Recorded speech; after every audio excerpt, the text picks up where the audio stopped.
mulheres que não têm os seus defeitos. Nieta, venha cá. Senhora, Por que está irritando meu marido? eu, patroa? Infelizmente, não sei o que dizer. Eu penso não em fazer todas as vontades do patrão. Fingida. O que agora, pelo amor de Deus? Ele disse que queria dar seu filho em casamento ao filho do doutor Zefora. Ela tem toda a razão.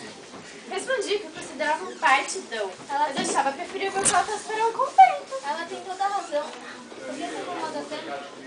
Não acredite nela, meu amor. É uma louca. Me fez mais de 1000 desaforos. Antes, sossego. Neta, se continuar irritando meu marido, terei que te mandar embora. Vai, pega os cobertores para que eu acomode na cadeira.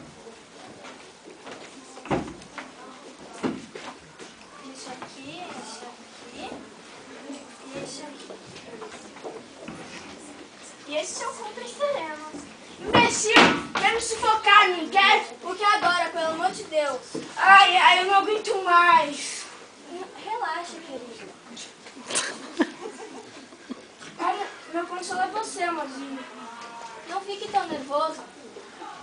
Para mostrar meu reconhecimento pelo amor que tem por mim, eu quero meu coração, como já disse, fazer meu testamento. Então vamos falar disso, querido. A ideia me faz sofrer e estremeço com a palavra testamento.